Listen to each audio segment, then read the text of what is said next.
Hello everyone, welcome back to my YouTube channel. हम लोग class 11th के limit and derivative chapter number 13 को कर रहे थे, जिसमें हम लोगों ने एक्सरसाइज 13.1 को कंप्लीट कर लिया था।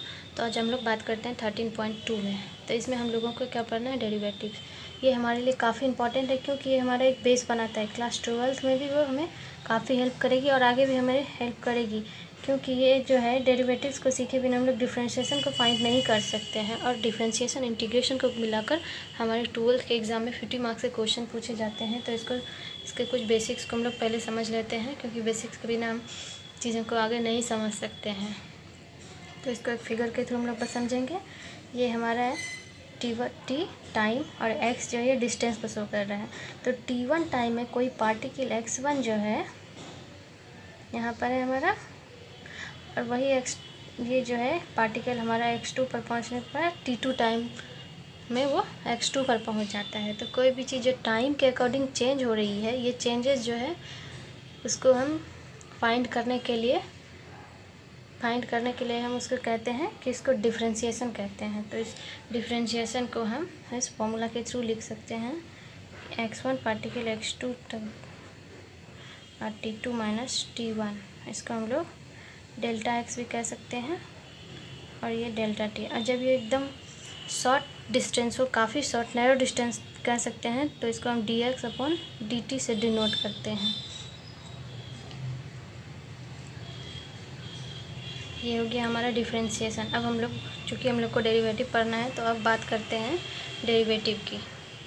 इसको हम लोग समझेंगे कि डेरिवेटिव क्या है। इसको भी हम लोग एक फिगर के थ्रू समझेंगे। ये एक्स डायरेक्शन है और ये वाई एक्सिस है। सभी को पता है ये एक्स एक्सिस, ये वाई एक्सिस है हमारा। सपोज ये हमारा एक कर्व है जो कि पॉइंट बी और सी पर लाई करता है।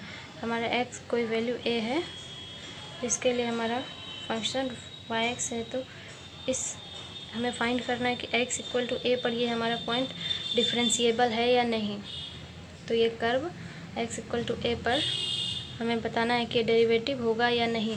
तो उसे चेक करने के लिए हम एक फार्मूला को लिखेंगे, d अपॉन डी एक्स। चूँकि हमारा पॉइंट जो है x एक्सिस पर लाई करता है, तो ये हमें नीचे dx लिखना है, और f of a,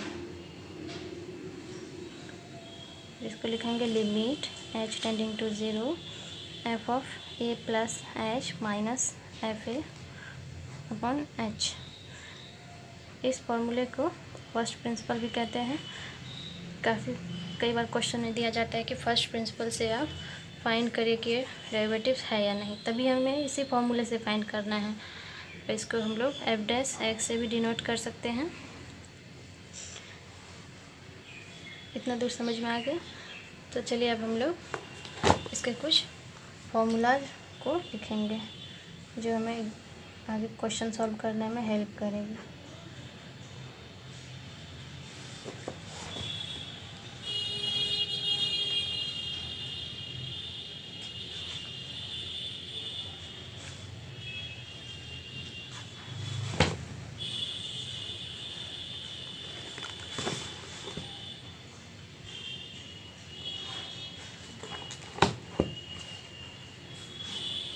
derivatives of few function. तो कुछ फंक्शन के हम लोग डेरिवेटिव को पहले लिख लेते हैं, ताकि हमें आगे क्वेश्चन सॉल्व करने में मदद मिले। Derivatives of few functions. तो d अपॉन डी एक्स का x to the power n, इसका डिफरेंशिएशन होता है ये ऊपर वाला फंक्शन इनटू वेरिएबल पावर -1। तो ये एक हमारा रिजल्ट आ गया, differentiation of any constant always 0। Constant is always 0। जब कोई कांस्टेंट के साथ हम वेरिएबल हो, तो कांस्टेंट बाहर आ जाता है, और वेरिएबल जो है इसका डिफरेंशिएशन करते हैं। जैसे हमारा कोई फंक्शन है d अपॉन डी एक्स और 2x, तो इसका डिफरेंशिएशन जब हम लोग निकालेंगे, तो इस 2 को बाहर रखेंगे और इस x का हम लोग डिफरेंशिएशन फाइंड करेंगे। समझ गए? और आगे कुछ रिजल्ट्स हैं उसको भी हम लोग लिख लेंगे। d/dx log of x। log x का हमारा डिफ्रेंशिएशन क्या आता है 1/x। दूसरा क्या है d/dx ax। इसका हमारा डेरिवेटिव्स होता है ax log of a base e। d/dx sin x। इसका हमारा डेरिवेटिव क्या आता है cos x। d/dx cos of x। इसका हमारा डेरिवेटिव क्या होगा minus sine x. d/dx tan of x का डेरिवेटिव क्या होगा हमारा sec स्क्वायर x। उसी तरह से d/dx cot x का हमारा डेरिवेटिव क्या होगा minus cosec square x। d/dx sec of x का डेरिवेटिव क्या होगा sec x और tan x। d/dx cosec x। इसका हमारा डेरिवेटिव क्या होगा minus cosec x into cot of x। जब हम लोग यहाँ पर देखते हैं कि जहाँ भी हमारा c वाला फंक्शन है cosec x cos x cot x, तो जब भी हमारे फंक्शन जो है c से स्टार्ट होते दैट मीन्स कि cot cosec और cos, तो सभी जो है हमारा नेगेटिव साइन के साथ डेरिवेटिव आता है। देख सकते हैं आप लोग, इसमें भी हमारा नेगेटिव है, cot x का भी डेरिवेटिव नेगेटिव के साथ है। तो ये हमें याद करने में हेल्प करेगी। और कुछ अलजेब्रा ऑफ लिमिट को हम लोग देख लेते हैं।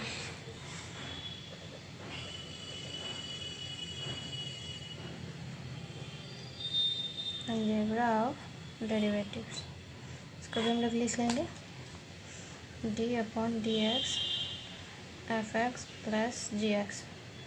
जैसा कि हम लोग लिमिट में पढ़े थे कि जब हमारा लिमिट होता है किसी फंक्शन के साथ अलजेब्रा में, तो हम लिमिट को जो है दोनों फंक्शन के साथ हमारा लिमिट जाता है। उसी तरह से यहाँ डिफरेंशिएशन जो है हमारा दोनों ही फंक्शन के साथ जाएगा। d/dx gx d/dx a/x। तो ये हमारा कांस्टेंट है, तो इसको हम बाहर रखेंगे और डिफरेंशिएशन जो है हमारा केवल वेरिएबल फंक्शन का होगा। इसी तरह से डिवाइड वाले में आएगा हमारा, मान लीजिए ये हमारा दो फंक्शन है जो मल्टीप्लिकेशन में है, तो हम पहला फंक्शन दूसरे का डिफरेंशिएशन प्लस फिर दूसरा फंक्शन लेंगे और पहले को डिफरेंशिएट करेंगे। इस तरह से हमें ये याद करने में काफ़ी आसानी होती है। उसी तरह से हम लोग डिवाइड वाले में भी देखेंगे, पहला फंक्शन और दूसरा फंक्शन। तो हमें इसमें करना क्या है, दूसरा फंक्शन पहले का डिफरेंशिएशन माइनस पहला फंक्शन और दूसरे का डिफरेंशिएशन, और नीचे जो है क्या आएगा हमारा दूसरे फंक्शन का स्क्वायर कर देंगे। इन चारों की हेल्प से हमें काफ़ी प्रॉब्लम सॉल्व करने में आसानी होगी। आइए अब हम लोग आते हैं एक्सरसाइज 30.2 पर। 30.2 में हमारा क्वेश्चन क्या कहता है, ये एनसीईआरटी बुक है, इसका 30.2 में हम देखते हैं find the derivative x square minus 2 at x equal to 0। तो हमें क्या देखना है, x square minus 2 at s equal to 10। तो हम लोग इसको दोनों ही फॉर्म से बनाएंगे, एक जनरल मेथड से, एक फर्स्ट प्रिंसिपल से। फर्स्ट प्रिंसिपल के बारे में मैंने बताया कि उसे हम लोग इस बेसिस से बनाएंगे। तो हम लोग इसको पहले फर्स्ट प्रिंसिपल से हम लोग बनाते हैं। First principle, let yx is equal to X square minus 2 at x equal to 0। ये x जो है यहाँ पर हमारा a 10 होगा, d/dx at a equal to 10, x equal to 10 है, तो वो हमें इस तरह से लिखना है, limit h tending to 0 f of a की जगह पर हम लोग क्या लिखेंगे 10 plus h minus F A था हमारा, तो a की जगह पर क्या लिखा जाएगा हमारा, और नीचे क्या था हमारा h।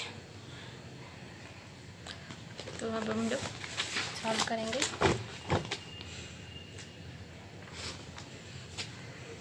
Limit h tending to 0 10 plus h square minus 2 minus 10 square minus 2, क्योंकि हमारा डेरिवेटिव जो फंक्शन किसका निकालना है, एक्स स्क्वायर माइनस 2, तो ये हो गया हमारा एक्स स्क्वायर माइनस 2। उसी तरह से ये हो गया हमारा एक्स स्क्वायर माइनस 2 पर हमने इसको पुट किया। तो फिर आगे देखते हैं। लिमिट h टेंडिंग टू 0, इसका स्क्वायर करना है, तो ये हो गया हमारा 100 plus h square plus 20h minus 2, और यहाँ हो गया हमारा 98। और नीचे क्या आएगा हमारा h, तो ये 100 में 2 जाएगा तो बच जाएगा हमारा limit h tending to 0 98 plus h square plus 20h minus 98 upon h। तो ये हमारा कैंसिल आउट हो गया। अब हम लोग इसके लिमिटिंग वैल्यू को,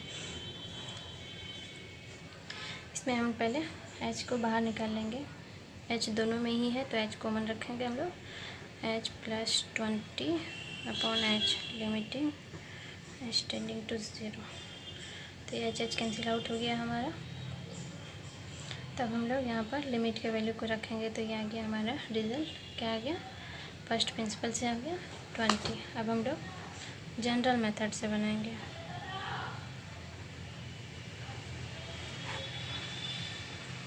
D upon D x F x, इसको हम लोग लिख सकते हैं वाई एक्स, और हमारा वाई एक्स कितना दिया हुआ है, x square minus 1, differentiate with respect to x, इसको हम लोग लिख सकते हैं y dash x is equal to d by d x square minus d by d x 2। ये हमारा कांस्टेंट है, तो कांस्टेंट का हमारा डिफरेंशिएबल हमेशा क्या होता है, 0, तो ये हो गया हमारा 0।